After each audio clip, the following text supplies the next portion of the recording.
violência política parlamentar de gênero.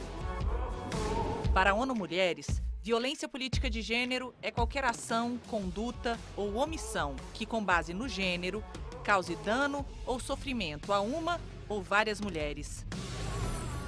Ela anula, inibe e limita os direitos políticos da mulher. Esse tipo de violência atinge tanto as candidatas quanto as já eleitas. Em casos graves, xingamentos, assédio sexual e agressões físicas configuram violência política de gênero dentro do parlamento. Esse tipo de agressão vem crescendo, prejudicando a democracia e a participação das mulheres na política. É preciso identificar e combater as práticas violentas. Não tolere a violência política. Nos ajude a construir um ambiente político melhor para as mulheres.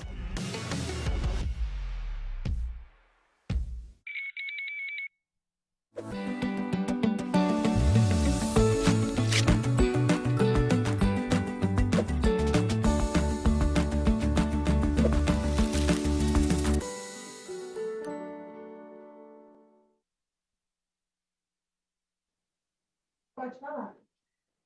Senhoras e senhores, boa tarde. Eu me chamo Juliana Sesconeto, sou assessora-chefe do Gabinete do Diretor-Geral e membro fundadora da Comissão TSE Mulheres. Daremos início a seguir à ação especial Mulheres Debatem, promovida pelo Tribunal Superior Eleitoral em homenagem ao Dia Internacional da Mulher, comemorado no dia 8 de março. Sendo este mês o mês da mulher, o TSE promoverá, nas sextas-feiras de março, sempre às 15 horas, uma série de conferências nas quais o presidente da Corte, Sua Excelência o ministro Luiz Roberto Barroso, se encontrará com personalidades femininas de destaque do Brasil, para debater temas ligados à igualdade, violência, liderança e gênero. Nesta série de diálogos, organizada pela Comissão Gestora de Política de Gênero do TSE, nossos encontros serão realizados em formato virtual e terão transmissão pelo canal da Justiça Eleitoral no YouTube. Consignamos que qualquer interessada ou interessado pode participar do debate enviando perguntas para o e-mail comissão.genero@tse.jus.br. Agradecemos a todas e todos que acompanham este evento pelo canal da Justiça Eleitoral no YouTube e informamos que o chat dessa plataforma estará aberto para o envio de perguntas às conferencistas. Tenho a honra, neste momento, de passar a palavra à Sua Excelência, o senhor presidente do TSE, ministro Luiz Roberto Barroso, para as palavras de abertura dos debates. Obrigado, Juliana. Boa tarde a todos. Eu tenho muito prazer e muita honra de estar aqui inaugurando essa série do TSE Mulheres, em que vamos debater temas diversos, hoje igualdade, violência, liderança e gênero. Eu quero dizer que eu sou parceiro nessa luta, que é uma luta antiga, é uma luta secular nas sociedades patriarcais. Eu gosto de reconhecer também conquistas e avanços positivos, e acho que as mulheres conseguiram percorrer um longo caminho ao longo dos anos.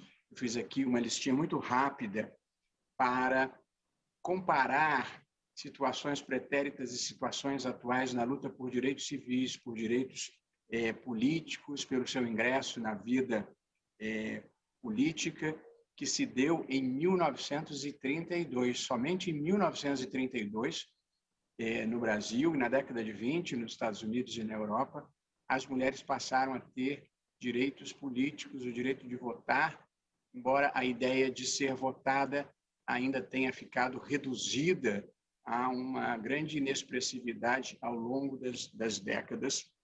Depois, um avanço importante, que foi o Estatuto da Mulher Casada, de 1962, em que, finalmente, as mulheres passaram a ser titulares, eu diria, de capacidade plena, porque até então, sobretudo se fossem casadas, tinham todas as restrições para ingressar no mercado de trabalho, para assinar um contrato. As mulheres eram relativamente incapazes.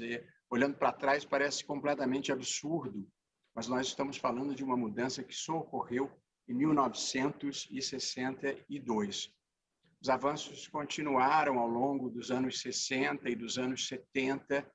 Veio a conquista da liberdade sexual, derrotando preconceitos e discriminações.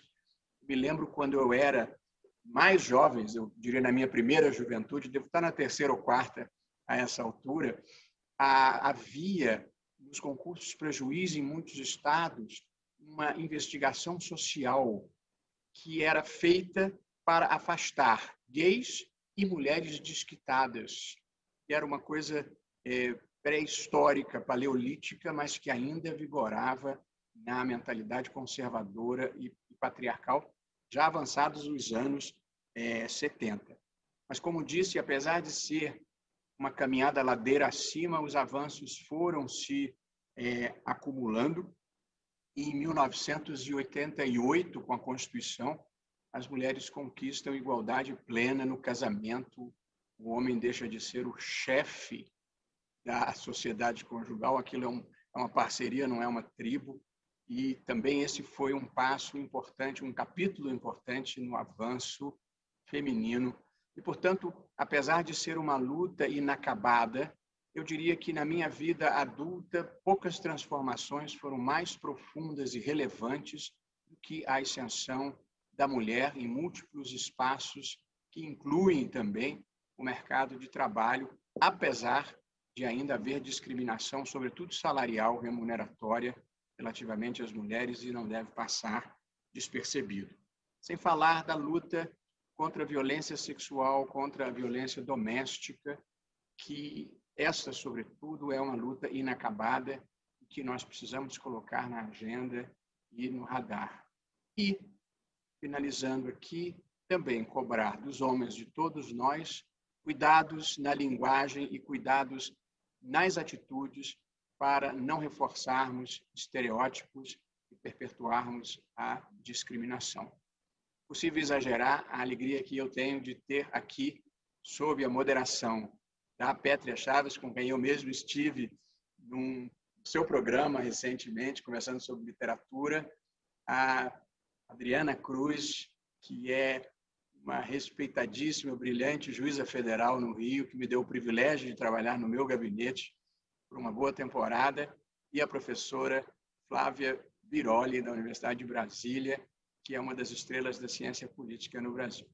Tenho muita honra, muito prazer, muita alegria de tê-las aqui. Não vou ficar na tela para não ficar a minha cara masculina atrapalhando esse evento, mas vou estar assistindo cada minuto. Muito obrigado por comparecerem e devolvo a palavra à querida Juliana para conduzir a continuidade desse debate. Em nome da Comissão Gestora, TSE Mulheres, agradeço as importantes palavras de Sua Excelência o Ministro Luiz Roberto Barroso. A seguir, dando início às discussões de hoje, com o tema Igualdade, tenho a honra de passar a palavra à jornalista Pétria Chaves, mediadora dos debates a serem aqui realizados. Pétria Chaves é formada em jornalismo pela Faculdade Casper Libero e atualmente é jornalista da Rádio CBN, âncora do programa Revista CBN e host do documentário A Verdade da Mentira pelo History Channel. A jornalista Pétria Chaves tem a palavra. É uma honra, eu acho que desde o momento do convite que eu recebi para estar aqui com vocês nessas próximas sexta-feiras, é a palavra que define mesmo, porque eu acho que é uma construção e uma honra estar aqui com vocês, com a juíza Adriana, com a professora Flávia. E hoje nós estamos aqui para falar sobre mulheres. Mulheres negras, brancas, baixas, altas, hétero, trans, homossexuais, exatas, humanas, cientistas, políticas, juízas, esportistas, domésticas, babás, jornalistas. Todas nós, mulheres que vivemos no mundo masculino.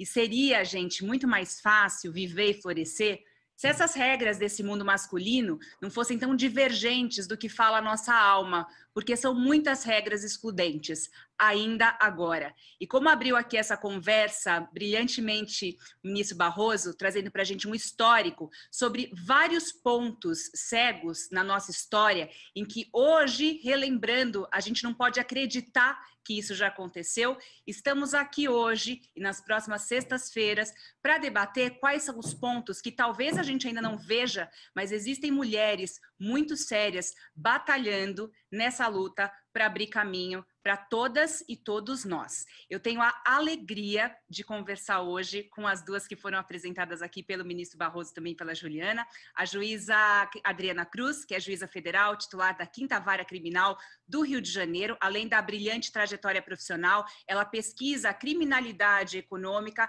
e a relação com a democracia, crimes no ambiente político partidário, compliance e, logicamente, as questões raciais. Doutora Adriana, uma honra estar aqui com você hoje. Boa tarde. Boa tarde, eu agradeço muito o convite, a oportunidade de partilhar algumas reflexões. Para mim é uma honra estar aqui com Petra, com a professora Flávia Biroli, agradecer ao ministro pelas palavras tão gentis. E como ela disse, a doutora Flávia Biroli, cientista política, doutora em História pela Unicamp, escritora, pensadora brasileira, foi presidente da Associação Brasileira de Ciência Política, autora de vários livros sobre democracia, gênero e mídia, como, por exemplo, Autonomia e Desigualdades de Gênero, Contribuições do Feminismo para a Crítica Democrática. Professora Flávia, boa tarde, que prazer estar aqui com você. Boa tarde, Pétria. Prazer é meu. É uma alegria poder estar aqui com você, com a Adriana. Um prazer, viu, Adriana? E também agradeço ao ministro Luiz Roberto Barroso pelas palavras. Muito bom que a gente tenha esse espaço.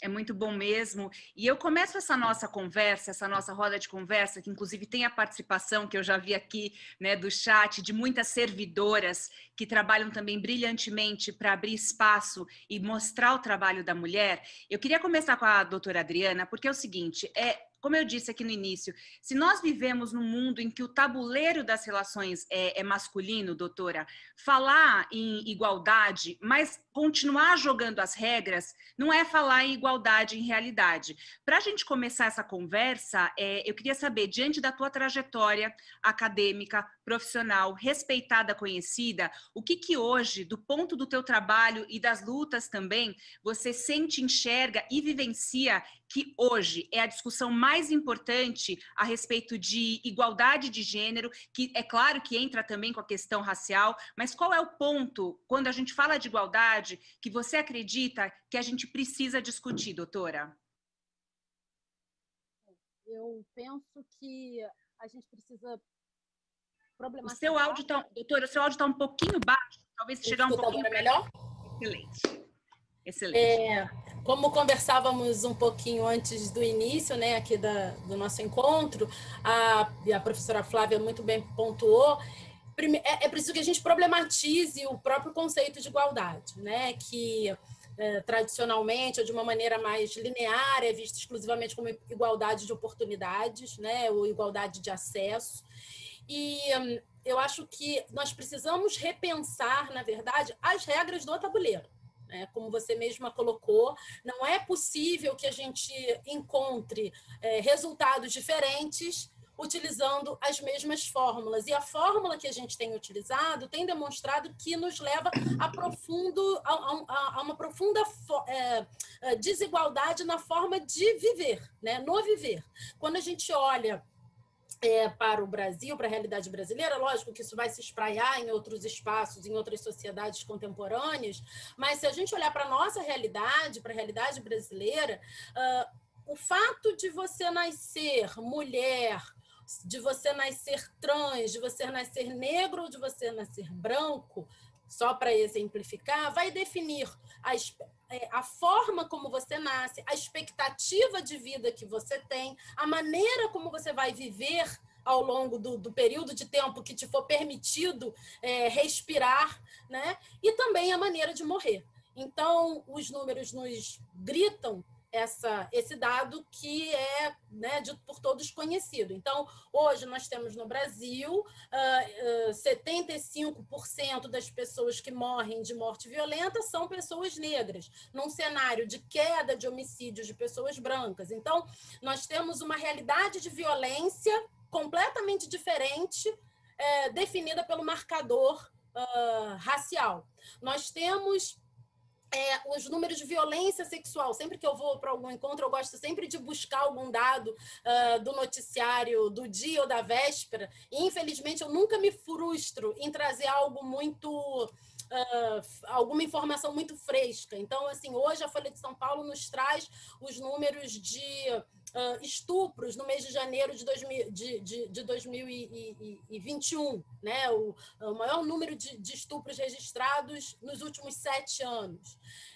Então, a violência sexual também incidiu de maneira muito mais contundente sobre mulheres, sobre crianças, né? Sobre meninas e sobre mulheres negras, as mortes também de mulheres negras. Então, enfim, então nós temos aí uma série de fatores que nos dão, né, o norte de quais são as questões que a gente precisa endereçar. Então, a gente tem, para exemplificar, a Lei Maria da Penha, que hoje é endereçada, né, para a proteção das mulheres em situação de violência doméstica, e você tem um cenário de queda de homicídios de mulheres brancas em que as mulheres negras estão morrendo mais. Então, que igualdade é essa? Que igual acesso é esse em que uma legislação pretensamente desenhada para atender a todas as mulheres na sua multiplicidade, como você muito bem pontuou na abertura, não está chegando a esse universo de mulheres, né? Então, os números, por exemplo, de morte de pessoas trans, assim, que eu acho que é um número escandaloso, nós temos hoje a expectativa de vida de uma pessoa trans no Brasil, 35 anos, uma expectativa de vida menor do que uma pessoa escravizada no século XIX, em pleno século XXI. Quer dizer,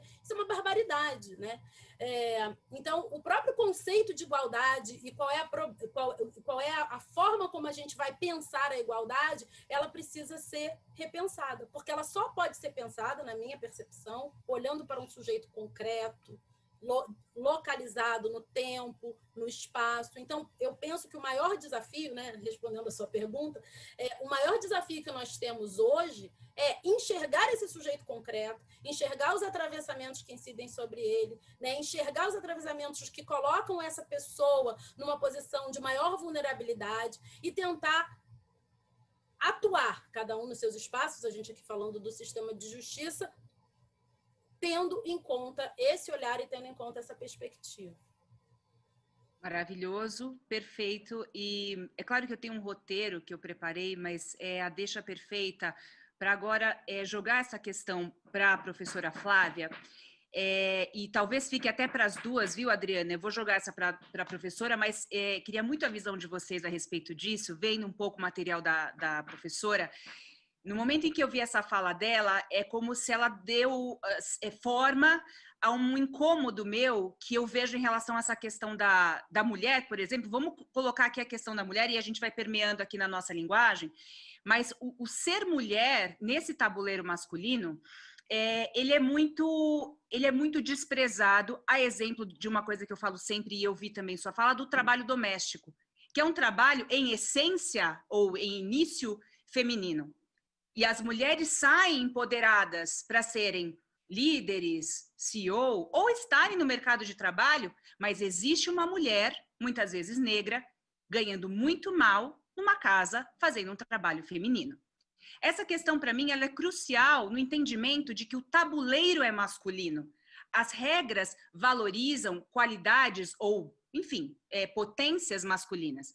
Como é que a gente pode, como agente político, eu acho que talvez seja um desafio muito grande, transformar o tabuleiro, isso falando politicamente, é possível? Quais são os caminhos para que esses pontos cegos, porque a gente vê muitas vezes pessoas discutindo racismo ou questão de gênero ou questão de mulheres com trabalhadores do seu lado sem perceberem que são ali, enfim, numa parcela da população que é muito oprimida, vamos dizer dessa maneira. Então, como é que a gente muda essa mentalidade, esse ponto cego, talvez? Faz sentido isso que eu pergunto para você, professora? Faz sim, Pétria. Obrigada. Nossa, obrigada, juíza Adriana, pelas suas palavras anteriores também, porque vocês construíram aqui um quadro super rico para a nossa discussão e eu gostei muito de ouvir a resposta da Adriana anterior também e parto dela, né? Eu acredito que de maneira muito mais detalhada e complexa, mas o que a Adriana trouxe para a gente é esse entendimento de que a igualdade formal, a igualdade jurídica é importante, mas se a gente não olhar para as condições efetivas de vida das pessoas e para o modo como as suas trajetórias vão sendo limitadas, e as suas possibilidades, inclusive de ver suas vidas respeitadas no que há de mais básico, vão sendo retiradas. Então, isso que a Adriana falou, é do momento em que nascemos, as possibilidades que temos de traçar as nossas vidas ao modo como morremos. Os dados brasileiros mostram muito isso. Então, Pétria, quando você traz a questão do trabalho doméstico, você abre a possibilidade de a gente pensar também, me parece, que quando a gente diz que a gente está discutindo hierarquia de gênero, hierarquia racial, a gente não está simplesmente olhando para o lugar ocupado pelas mulheres. A gente está olhando para o modo que a nossa sociedade é organizada, para a maneira como ela funciona todos os dias, para o que significa ser mulher negra, ser mulher que vive numa favela, ser uma mulher lésbica no espaço de periferia, no interior ou numa capital de um estado. Então, essas hierarquias, elas vão organizando as nossas possibilidades de vida e também elas são base. É importante a gente reconhecer isso para a maneira como a gente vive. Isso é, nossa vida é organizada de modo que conta com muitas dessas hierarquias. É importante eu me coloco aqui como uma mulher de classe média, uma professora universitária, branca, como alguém que precisa ser capaz de entender que as minhas oportunidades, elas muitas vezes tiveram o suporte de outras mulheres e de mulheres que não tiveram condições de ter acesso aos espaços, aos recursos que eu tive, A questão do trabalho doméstico é fundamental, porque o feminismo branco, liberal, muitas vezes apontou para as relações domésticas, para a maternidade, para o trabalho que o dia a dia envolve, como algo a ser superado pelas mulheres. E isso é um problemão. Por quê? Porque se de um lado a gente tem, pelos dados brasileiros, uma situação gritante de que as mulheres elas dedicam mais do que o dobro do tempo dos homens semanalmente ao trabalho doméstico e de cuidado. Então, de fato, tem uma questão aí. A vida das mulheres é ocupada pelo trabalho doméstico, de cuidado, de maneira muito superior à dos homens. Mas, bem, é possível deixar de lado os cuidados, a vida doméstica? É possível fazer de conta que isso não existe? Será que ao fazer de conta que é algo a ser superado, a gente não está, na verdade, naturalizando o lugar que então é ocupado por outras mulheres, pelo trabalho doméstico remunerado, mal remunerado? Vejam essa situação da pandemia. Quanto se falou em home office? Qual o percentual da população que pôde fazer home office, que faz hoje home office? Quanto se falou de isolamento, mas como discutimos pouco o sentido da suspensão das escolas, das aulas? Quem cuida das crianças? O que essa rotina significa? Só para finalizar, passar a palavra de volta para você e para a Adriana, me parece muito importante que a gente seja capaz de entender as rotinas que concretamente organizam as vidas das mulheres e que organizam essas vidas de um modo muito distinto, se elas são brancas, se elas são negras, se elas são pobres, se elas são assalariadas, se elas são trabalhadoras de aplicativos, se elas são informais, se elas são formais. Agora, eu queria lembrar que isso vai muito além das relações interpessoais. Então, se de um lado a gente não pode olhar só para a igualdade jurídica, a gente tem que olhar para o concreto. Esse concreto se dá em contextos institucionais específicos. Faz diferença qual é a legislação trabalhista existente, faz diferença que legislação existe para abrir caminho para a participação política de mulheres, uma vez que, historicamente, as mulheres são marginalizadas. Então, é isso, né? É a gente entender que existe todo um imbricamento entre o modo como a vida é organizada, o contexto institucional, né, em que nós vivemos, e as desigualdades econômicas, né? Se a gente fala em contexto institucional, a gente está falando também de como essas desigualdades econômicas são reguladas, limitadas, combatidas, porque isso afeta diretamente as mulheres. A gente não pode fazer de conta que as relações de gênero existem num espaço que não é atravessado pelo racismo, pelas desigualdades econômicas, pelo contexto institucional das regras. As regras do jogo não são só um tabuleiro do social cotidiano, mas também um tabuleiro institucional, normativo.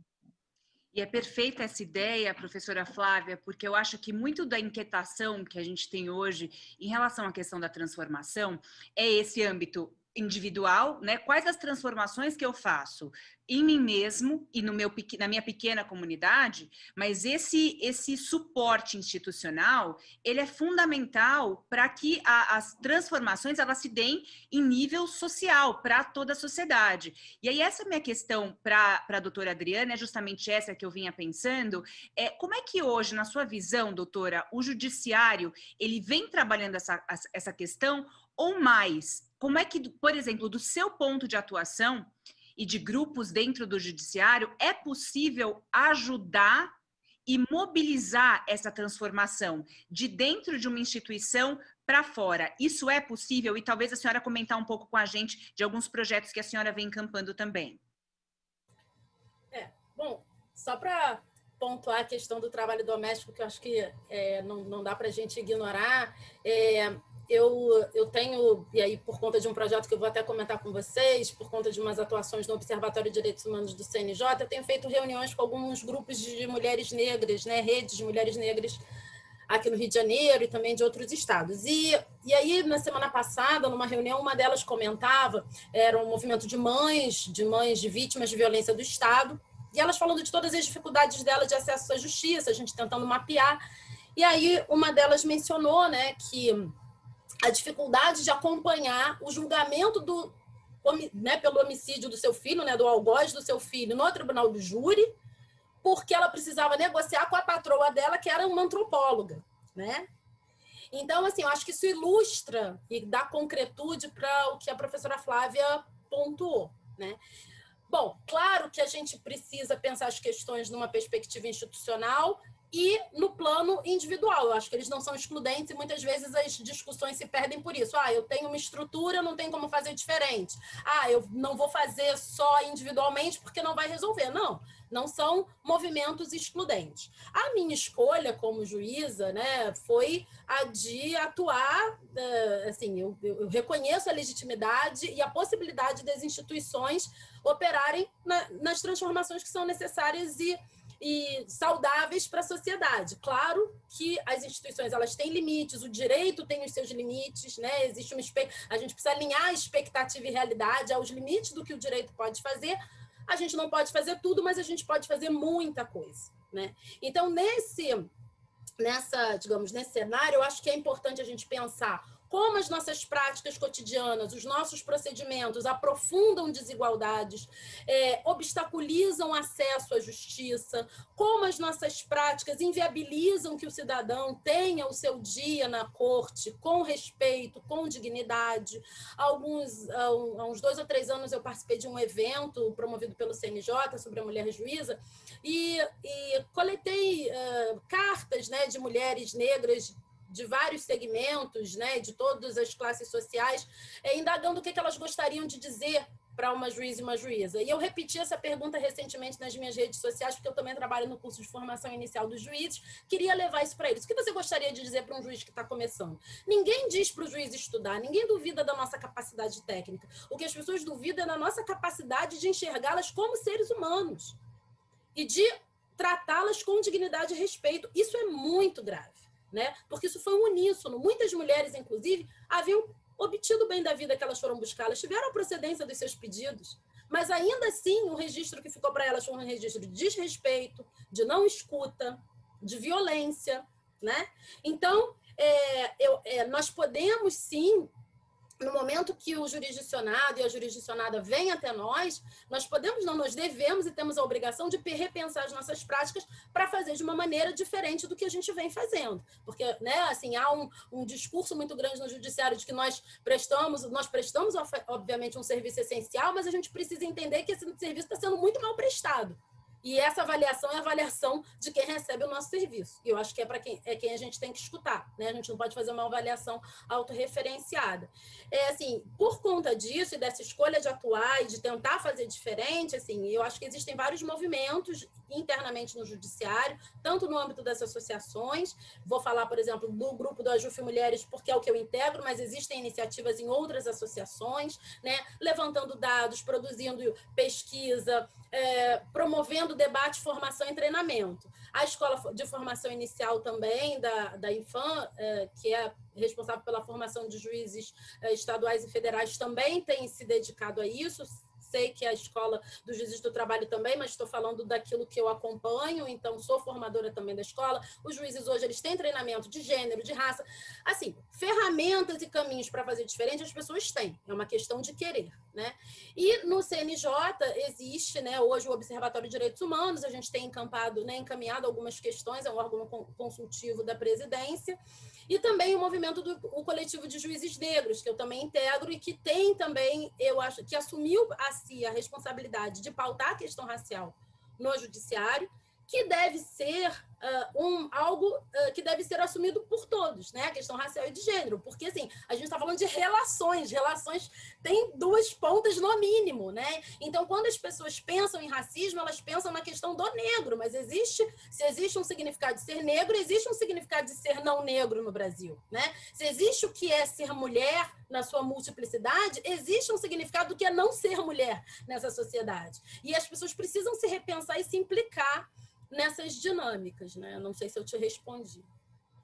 Respondeu maravilhosamente bem, doutora Adriana, maravilhosamente, porque esse conceito que você traz é justamente esse ponto da mudança da cultura, que eu vejo que é muito claro e tem muito a ver com essa nossa conversa desde o início. É como se muitas vezes, pelo jogo que a gente tem nesse tabuleiro, vamos colocar, né, como a gente colocou no início, o tabuleiro masculino, você tem anseios e desejos e objetivos dentro desse tabuleiro, que seja se tornar um juiz, que seja vencer essa estrutura tão difícil, racial, a questão de gênero, mas estando lá, a gente não pode perpetuar essa cultura. E a minha pergunta para a professora Flávia tem a ver com isso, eu quero entender se vocês concordam, porque eu fiquei pensando nessa questão das mulheres, né, doutora Adriana? Seja as mulheres no judiciário, as mulheres na política, as mulheres no mercado de trabalho. É uma pergunta difícil, professora Adriana, mas eu queria ver se você consegue me responder. Adianta falar de mais mulheres na política, justamente se esses valores encampados pelas mulheres ou por algumas dessas mulheres que conquistem os cargos no executivo, no legislativo, no judiciário, continuam sendo uma reprodução dessa visão masculina? Porque tem um paradoxo aí, a gente quer um volume maior, é claro, de mulheres negras, mas filosoficamente falando, a gente pode estar lá em número, mas continuar perpetuando a lógica? Qual é a sua visão sobre isso? Tá. É ótima a pergunta, Pétria, porque essa é uma questão que sempre surge em diferentes espaços, né? Por que nós lutaríamos por mais mulheres na política se existe a possibilidade de que essas mulheres reproduzam a lógica masculina e não se identifiquem, não necessariamente defendam os direitos das mulheres ou a agenda de gênero antirracista, né? Então, eu costumo colocar da seguinte forma: existe um problema na exclusão histórica das mulheres do espaço da política institucional. Por que esse problema existe? Bom, ele existe porque nós, ao longo do tempo, definimos uma forma de cidadania política que seria universal, mas que na prática ela funciona de maneira seletiva, né? Há uma seletividade, alguns têm acesso ao espaço, aos espaços de tomada de decisão e outros não, então tem um problema aí. Mas tem um outro problema, O ministro Barroso, na fala inicial dele, dizia, bom, nós estamos falando das mulheres numa sociedade patriarcal. Então, a gente olha para as conquistas, a gente olha para os desafios.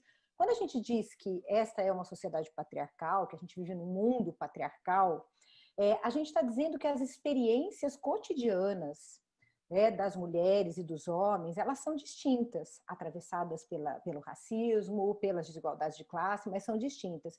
A gente está dizendo que existem privilégios masculinos. Bem, o que acontece se daí, no espaço em que as decisões são tomadas, em que as normas são produzidas, as leis são produzidas, eu tenho só uma parte dessas relações, como colocou a Adriana, né? São relações complexas. E daí só uma parte dessas relações com as vantagens de ser homem numa sociedade patriarcal é que chega a esses espaços. Mas as leis que são ali definidas, as decisões sobre a alocação de orçamento, elas incidem sobre as vidas de todos nós. Então, há um problema na exclusão sistemática das mulheres e das pessoas negras dos espaços de tomada de decisão. Mas a inclusão de mulheres, ela não é o fim de uma luta. Ela não é em si a solução. Essa inclusão é um outro momento da luta, né? Porque daí a gente tem uma questão que é que tipo de representação política está sendo atuada por essas mulheres, colocada em ato, né? Quem elas representam, que agendas elas representam. Agora, eu acho super importante que o primeiro problema nunca deixe de ser colocado, que essa exclusão nunca deixe de ser problematizada, porque a gente não pergunta a mesma coisa em relação aos homens. Por que eu vou lutar para eleger homens se afinal eles não... Não, a gente só pergunta isso em relação às mulheres. Então, a gente dobra o custo para as mulheres. Né? É difícil elas construírem uma carreira política, é difícil elas conseguirem, inclusive, se candidatar. E aí, Pétria, só para fechar, eu queria só mencionar uma coisa. Há décadas que na área de ciência política as pesquisas mostram que o problema não está nas mulheres. O problema está no modo como esses espaços institucionais da política se organizam, no modo como diferentes barreiras também no cotidiano social vão diminuindo as chances das mulheres se candidatarem e serem eleitas. Então, se a gente pega um país como o Brasil, os dados do TSE mostram que 46% das pessoas filiadas a partidos políticos são mulheres. Mas aí os partidos nos dizem, eu não consigo nem 30% de candidatas. O que é isso? O que acontece? Né? Por que esse espaço da política partidária, institucional, tem sido tão hostil às mulheres? Então, a gente precisa se perguntar isso. E aí, claro, vamos discutir o que elas fazem quando chegam lá, assim como a gente discute o que eles fazem quando chegam lá. Né? Não só o que elas fazem, mas também o que eles fazem. Perfeito, perfeito. Inclusive, na sequência também eu quero que a gente consiga, tanto a doutora Adriana quanto a professora Flávia, também deixar uma pensata. Eu estou vendo aqui muitas mulheres participando aqui da nossa live no YouTube, comentando, falando sobre as nossas perguntas e respostas, mas também que a gente possa deixar sugestões para o próprio TSE, né?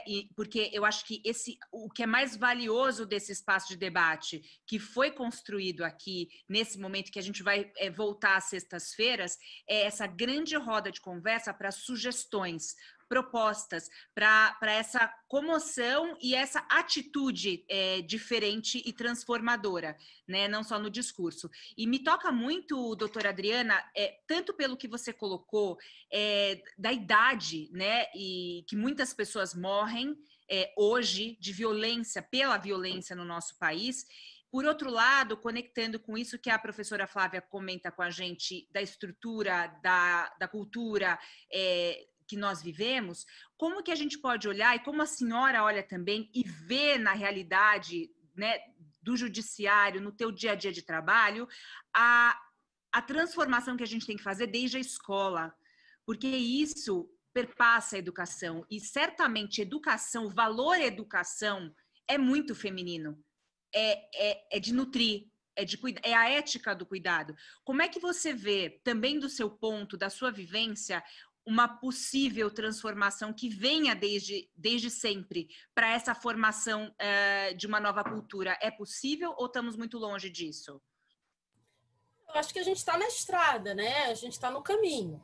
E, assim, tentando ter um olhar também propositivo e positivo, né? Como o ministro colocou na sua fala inicial, assim, eu me considero uma eterna otimista, porque senão eu já tinha jogado a toalha, tinha ido me isolar numa ilha deserta, né? Então, a gente identifica as dificuldades, algo que nós, no Coletivo de Juízes Negros, a gente tem pontuado muito, assim, é que o diagnóstico, ele está feito, que existe, que nós vivemos uma realidade de desigualdade racial, de gênero, e de acesso às pessoas na concretude das suas vulnerabilidades. Isso está dado, os números estão aí.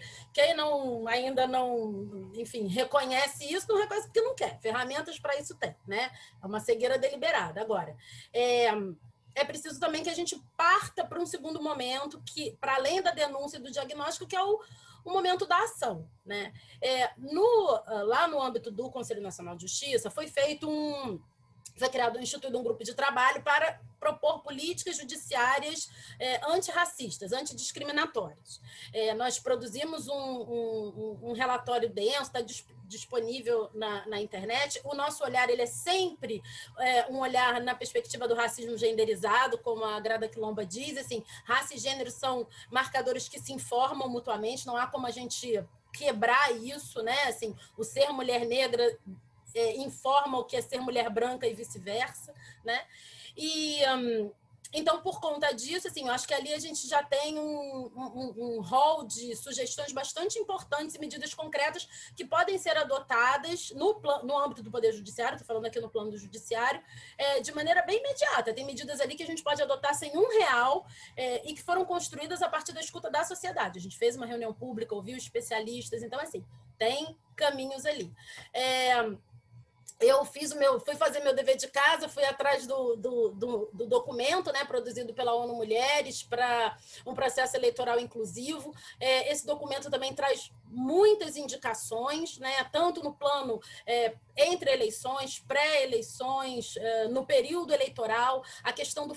assim, e algo que tanto está no nosso relatório como também está no documento da ONU é exatamente assim, a postura institucional. A instituição precisa comunicar que aquilo para ela é um valor. E isso precisa ser, digamos assim, capilarizado em todos os planos daquela instituição, né? Então, todas as comunicações, todos os treinamentos precisam estar alinhados com a perspectiva de que a gente está lidando com uma realidade de desigualdade, com perspectiva de gênero, de raça, de orientação sexual, de capacidade física, né? Então, assim, todo o nosso olhar, todo o material que a gente produz, toda a decisão que a gente constrói, né, todo o atendimento que a gente faz precisa estar atravessado por isso. Então, existem várias medidas, não vou aqui, né, avançar no tempo detalhando, mas eu acho que a formação, obviamente, tanto no plano já, né, das instituições públicas, que é de onde a gente está falando, como nos bancos escolares, ela é essencial. A universidade precisa arregaçar as mangas, né? Porque se nós não temos um judiciário que nos atenda, nós temos que olhar para as faculdades de direito, que profissional é esse que está formando esse judiciário que não está atendendo às expectativas da sociedade. Só para exemplificar, aqui no Rio de Janeiro, o perfil sociodemográfico do CNJ nos indica, ou o censo de 2013, não me lembro, que mais de 50% da magistratura fluminense, federal e estadual, saiu de 2 universidades. Então, não é difícil você mapear o que está acontecendo nessas instituições de ensino e repensar práticas, e repensar ensinos, repensar conteúdo. Eu passei a minha faculdade inteira, a questão racial nunca foi nem tratada. E está lá no artigo 3º da Constituição. É direito posto, né? Então, eu acho que se é uma sugestão que eu dou, é que a gente se implique, que a gente caminhe para o letramento. A gente precisa reconhecer a nossa profunda ignorância, a gente precisa assumir autonomia sobre o nosso processo educacional, porque, assim, instrumentos, ferramentas, relatórios, sugestões construídas não faltam, basta que a gente se coloque nesse caminho. Mas falta ainda muita ação, né, doutora? Exatamente, falta que a gente se coloque nesse caminho, que a gente arregace as mangas e vá fazer. Tem muita gente fazendo, isso também é importante que a gente diga, né? Tem muita gente trabalhando, eu acho que, da minha percepção, eu acho que hoje todos os juízes que tomam posse, estaduais e federais, eles passam por uma formação de mais de 400 horas antes de entrar em exercício. Os primeiros 10 dias dessa formação, essa formação ela é dada pelas escolas locais, judiciais, mas os primeiros 10 dias dessa formação é dada pela Escola Nacional, de maneira uniforme, é uma equipe de juízes que se responsabiliza por essa formação, e ali naquele momento os juízes, obviamente isso não vai se esgotar, né? Um processo de deformação, porque, Petra, não é que nós não tenhamos educação, nós somos deformados, nós somos formados para discriminar, e a gente precisa entender isso. A gente é formado para discriminar, né? Negativamente. Né? Doutora, é impressionante porque a gente observa muito, e a política, ela é linguagem, né? A linguagem, ela é política, por isso que hoje a gente vive esse momento tão desafiador em que a linguagem está sendo ameaçada, o ponto de encontro político na linguagem. Como é que a gente presta atenção? Porque eu percebo ainda hoje, inclusive dentro das instituições e nas conversas individuais, as pessoas, algumas pessoas ou muitas pessoas, cansadas do que entendem como um ativismo ou uma militância, quando, na verdade, é o que a gente fala aqui no início desse encontro, é uma mudança de cultura. E isso implica também essa luta, essa persistência. Como é que você vê isso? E a questão também da internet ajudando nessa linguagem que continue, apesar do que muitas pessoas falam dessa luta, de vitimismo. Eu queria que você falasse sobre isso. Sou eu, Pétria? Sigo? Tá. As duas. Eu joguei essa bola para a Adriana porque eu quero jogar para você também. Abri o microfone. Eu inverti agora para... Olha, eu adoraria, a quem me fala sobre vitimismo, eu dou uma mensagem. Eu adoraria nunca mais ser chamada para falar sobre racismo e sistema de justiça. Eu adoraria nunca mais ter que ouvir a palavra racismo instrumental. Se as pessoas acham que eu acho divertido passar o meu dia pensando nesse assunto, porque para algumas pessoas isso pode ser uma questão teórica. Isso, para mim, é a minha vida. Eu não posso retirar a minha pele e deixar de ser uma mulher negra no Brasil. Não existe momento do meu dia que o Brasil, a sociedade brasileira, me deixe esquecer disso. Esse luxo eu não posso me dar, eu gostaria, mas eu não posso, né? Então, assim, ter uma atuação responsável é uma questão de sobrevivência, não é uma escolha, né? Quando eu falo que 15 a 29, que 75% dos jovens mortos de morte violenta no Brasil são jovens negros, eu não estou falando de um número abstrato, eu estou falando do meu sobrinho que tem 20 anos e está na linha de fogo. Entendeu? Eu não estou falando aqui de algo que não diz com a minha vida. E é extremamente violento você ter que tratar disso num meio em que as pessoas não reconhecem essa violência e a reproduzem diariamente. Né? Então, assim, a violência, ela produz vítimas, sim.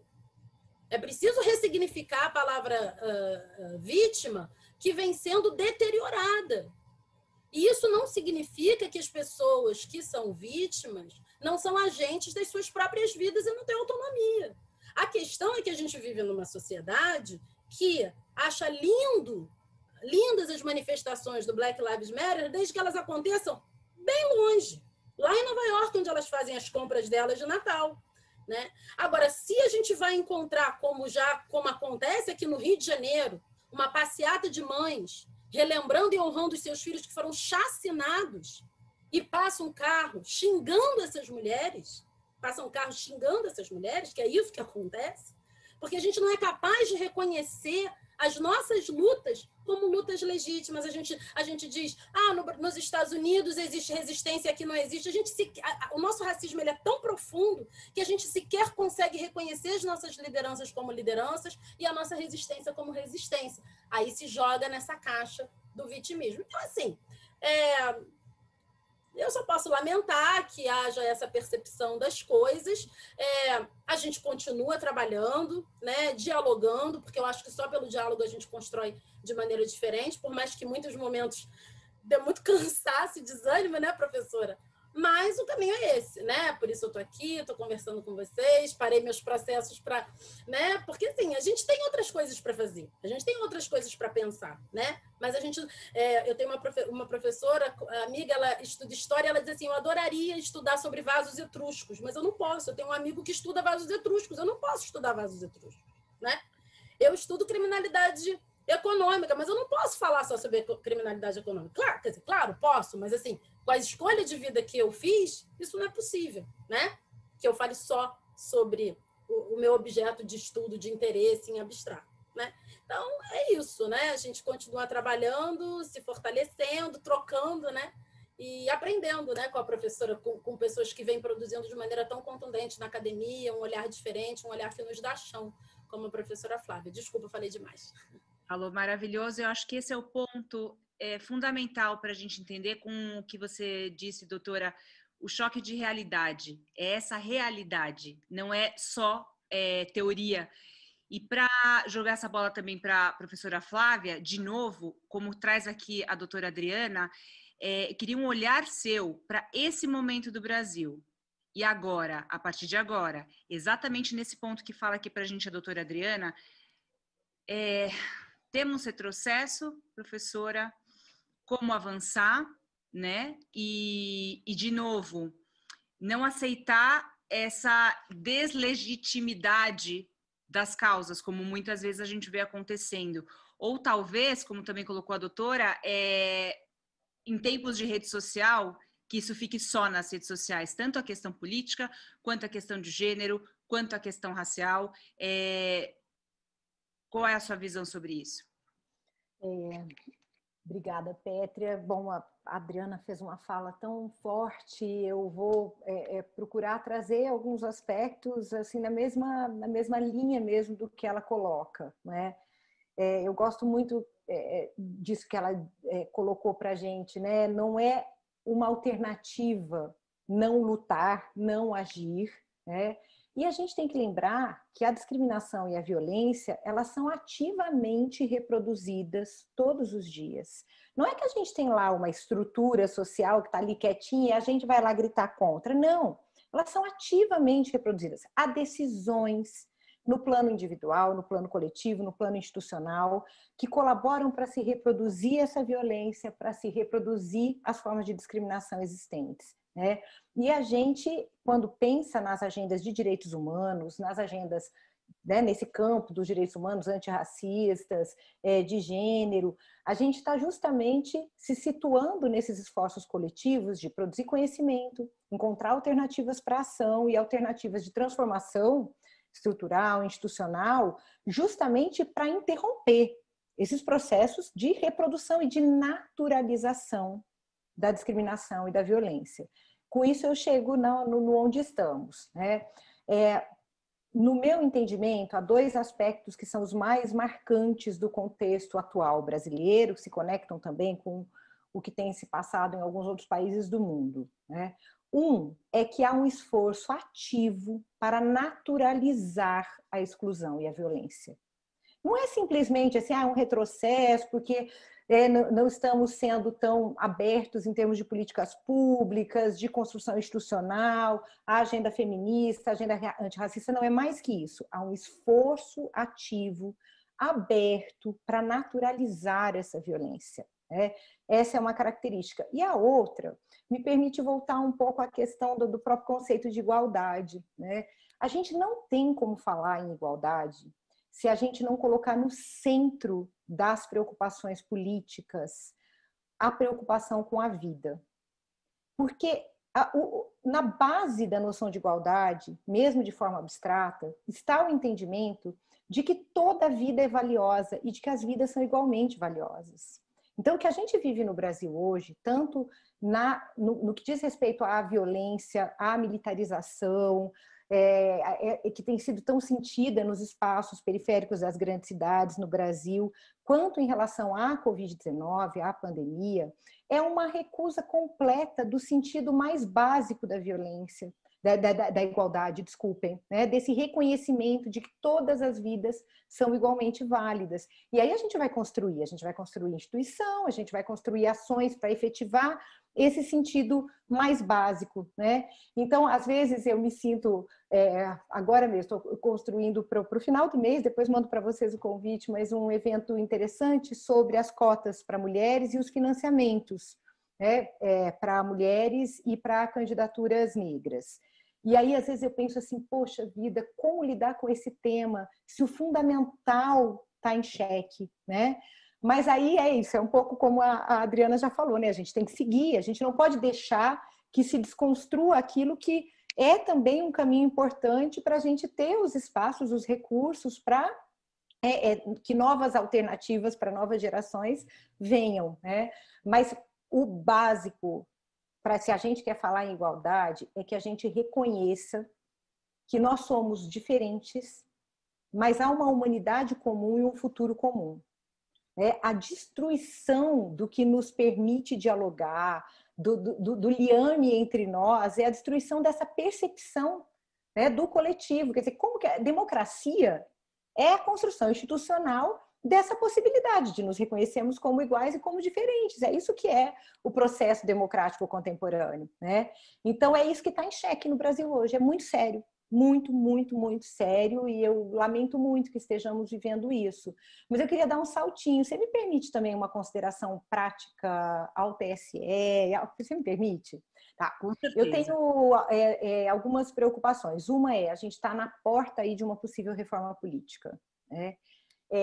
Eu deixaria um apelo. Nenhuma reforma eleitoral, nenhuma reforma política pode ser feita sem uma clara percepção de que todas as opções elas vão ter um caráter de gênero, racial, quer dizer, elas vão ser vantajosas ou desvantajosas numa perspectiva da representação, da participação plural. A gente não pode fazer de conta que a gente vai discutir soluções como se elas fossem técnicas e desvinculadas do que é a nossa sociedade de fato e do que são os obstáculos à participação. Financiamento é fundamental. Não existe os modelos também, né? Se a gente vai alterar ou não. Eu, por exemplo, sou a favor, né, de que a gente mantenha representação proporcional, porque eu sei o que significa o modelo distrital para as minorias, nos poucos locais em que esse modelo é adotado. Então, é uma questão mais técnica, mas não é técnica porque ela vai incidir sobre as possibilidades de participação e de representação. Agora, no modelo que nós temos, o financiamento é fundamental. A gente já tem os dados mostrando como faz diferença, né? Então, aí a minha colocação aqui nesse espaço que o TSE nos abre é preciso regulamentar melhor as decisões tão favoráveis que foram tomadas, que de fato permitem fortalecer candidaturas de mulheres e de pessoas negras. Nós precisamos regulamentar melhor para que sejam ainda mais efetivas, né? Então, eu vim de uma coisa aí grande do sentido, né, dessa relação entre o respeito à vida e a igualdade para duas coisas bem práticas, mas que são muito importantes nesse nosso momento. A gente não pode retroceder, nem no nosso modelo, né, nosso sistema político eleitoral, e nem nas decisões que foram tomadas sobre financiamento de candidaturas de mulheres e negras, porque senão nós vamos ter uma política ainda menos representativa e menos plural. Perfeito, professora, perfeito. Eu quero uma última palavra, a gente já está acabando o nosso tempo, mas uma última palavrinha da doutora Adriana, se quiser também deixar algum tipo de sugestão para o TSE e para também as nossas espectadoras, a maioria aqui são mulheres, das nossas espectadoras aqui do chat, mas também, doutora, uma pergunta que eu tenho para a gente finalizar essa conversa maravilhosa, para dizer o mínimo, edificante, quando a gente vai, ou quando a senhora vai, do âmbito profissional, lidando com as pessoas, lidando com processos, lidando com a realidade, para o silêncio de você mesma, o que você entende que eu acho que a gente pode deixar como lição para todos nós aqui, que é um momento ou que seria um país com igualdade? O que é a síntese dessa palavra que a gente discute hoje para a gente finalizar essa conversa, doutora? Bom, não sei se eu dou conta de sintetizar, né, o que seria igualdade, assim. Vou começar pelo fim, olhando para o sistema de justiça, para mim, falar de igualdade é eu vou voltar ao comecinho da nossa conversa, né? É olharmos para o jurisdicionado e a jurisdicionada que bate às nossas portas e tratá-los com a dignidade e o respeito que eles merecem. O que se conecta com o que a professora Flávia disse. A falta de tratamento com dignidade e respeito, ela está calcada na compreensão de que aquela vida vale menos, de que aquela vida é uma existência menor. E, portanto, os problemas que aquela existência apresenta ao judiciário são problemas desimportantes.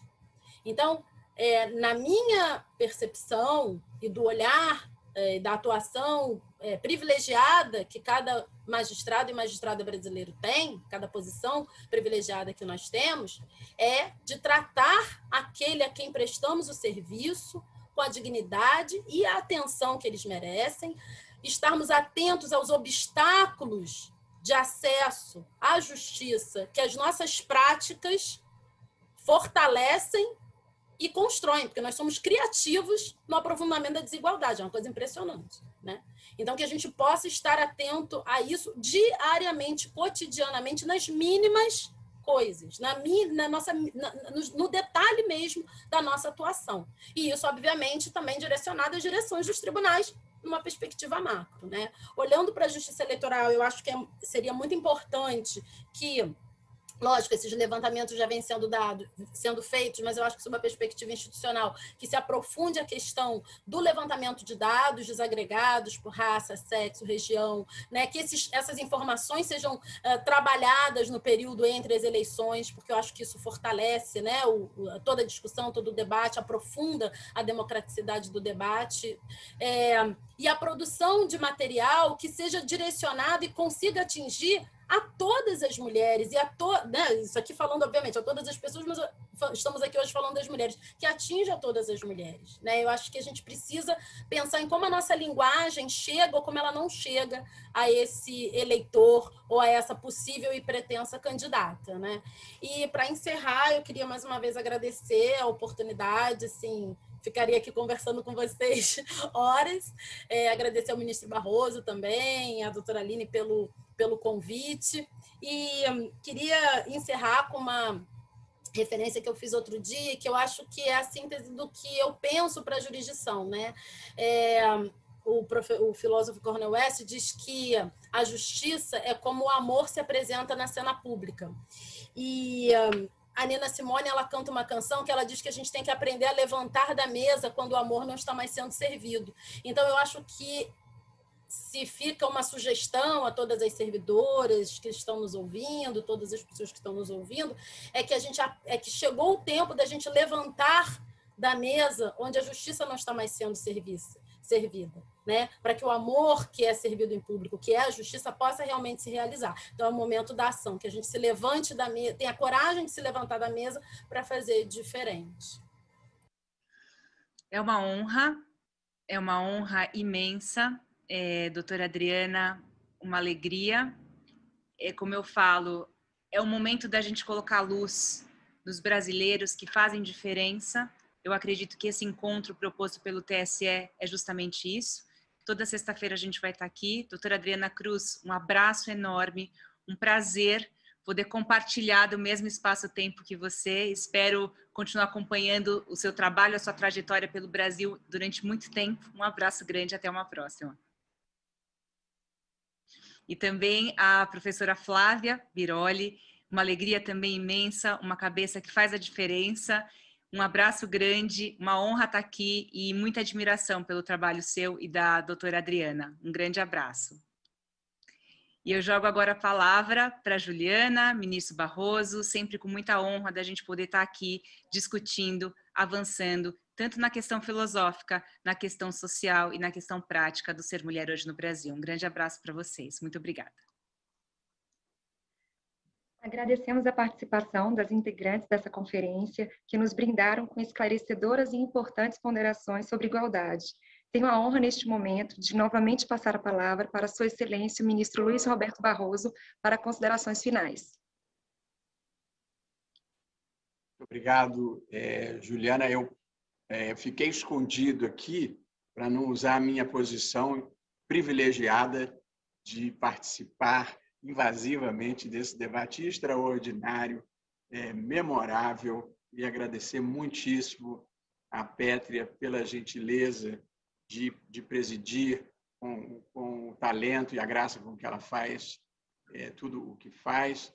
Adriana, uma alegria revê-la. Quando você deu a resposta sobre o vitimismo, a minha vontade era entrar na tela e aí te dar um abraço. Extraordinária. E pela capacidade de fazerem as pessoas entenderem o outro, terem alteridade e não se colocarem na posição confortável de quem, por não passar pelas coisas, não tem a sensibilidade de ver como é a vida do outro. Eu, um dia desses, conversava com uma das pessoas que defende a teoria do, aspas, humanismo racial brasileiro, que nega a existência do racismo, e eu dizia, senta para conversar 10 minutos. Era uma pessoa do bem, viu? Senta para conversar 10 minutos com uma pessoa negra, ouça as histórias que ela tem para contar. Se você trabalhar com a realidade, você não vai ter nenhuma dúvida de que lado da história você quer estar. E Flávia, sempre um prazer ouvi-la, professora, show de bola, de capacidade de expressar ideias, às vezes complexas, de forma simples. Parabéns. Agradeço a Juliana Sesconeto, nossa servidora, que conduziu a abertura e o encerramento, igualmente com graça e com legitimidade, por ser uma militante desde a primeira hora do TSE Mulheres. Agradecendo muito a presença de todos, eu declaro encerrado esse debate, que permanecerá no YouTube para quem queira assisti-lo mais tarde. Tudo de bom para todos, muito obrigado.